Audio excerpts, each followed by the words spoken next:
Hello friends, आज मैं आपको नागपंचमी की पौराणिक कथा सुनाऊंगी।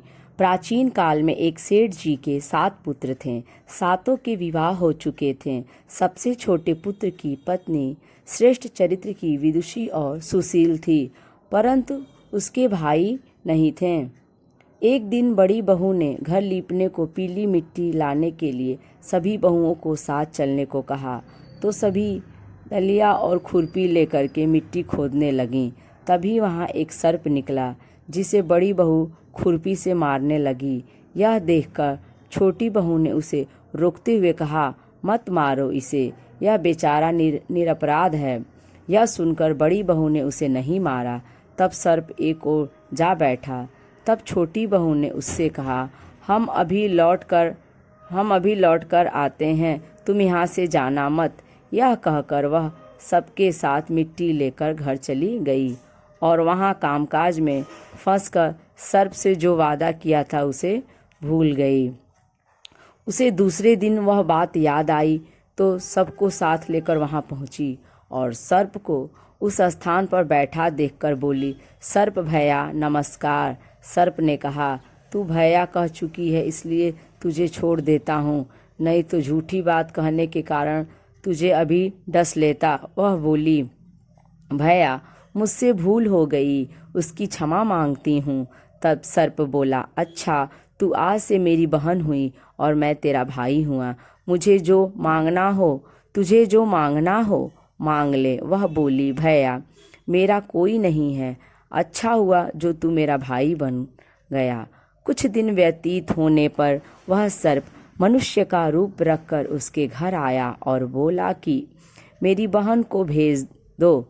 सबने कहा कि इसके तो कोई भाई नहीं था, तो वह बोला, मैं दूर के रिश्ते में इसका भाई हूँ, बचपन में ही बाहर चला गया था। उसके विश्वास दिलाने पर घर के लोगों ने छोटी को उसके साथ भेज दिया।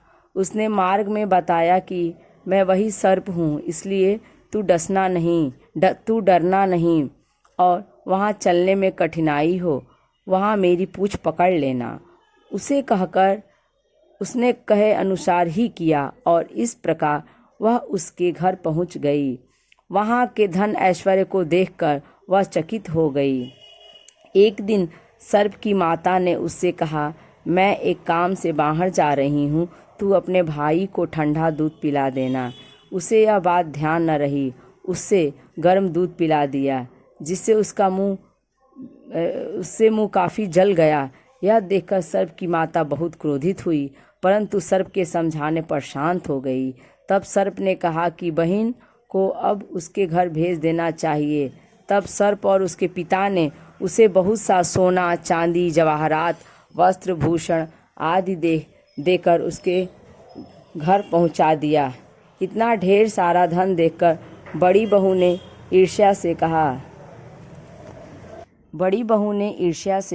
कहा, भाई तो बड़ा धनवान है, तुझे तो उससे और भी धन लाना चाहिए। सर्प ने यह वचन सुना तो सब वस्तुएं सोने की लाकर दे दी। यह देखकर बड़ी बहू ने कहा, इन्हें झाड़ने की झाड़ू भी सोने की होनी चाहिए। तब सर्प ने झाड़ू भी सोने की लाकर रख दी। सर्प ने छोटी बहू को हीरा मणियों का एक अद्भुत हार दिया था। उसकी प्रशंसा उस देश की रानी ने भी सुनी और वह राजा से बोली कि सेठ की छोटी बहू का हार यहाँ आना चाहिए। राजा ने मंत्री को हुक्म दिया कि उसे वह हार लेकर शीघ्र उपस्थित हो। मंत्री ने सेठ जी से जाकर कहा कि महारानी जी छोटी बहू का हार पहनेंगी, वह उसे लेकर मुझे दे दो। सेठ जी ने डर के कारण छोटी बहू से हार मांगकर दे दिया। छोटी बहू को यह बात बहुत बुरी लगी। उसने अपने सर्प भाई को याद किया और आने पर प्रार्थना की, भैया रानी ने हार छीन लिया है, तुम कुछ ऐसा करो कि जब वह हार उसके गले में रहे तब तक के लिए सर्प बन जाए, और जब वह मुझे लौटा दें तब वह हीरो और मणियों का हो जाए। सर्प ने ठीक वैसा ही किया। जैसी ही रानी ने हार पहना वैसे ही वह सर्प बन गया। यह देखकर रानी चीख पड़ी और रोने लगी।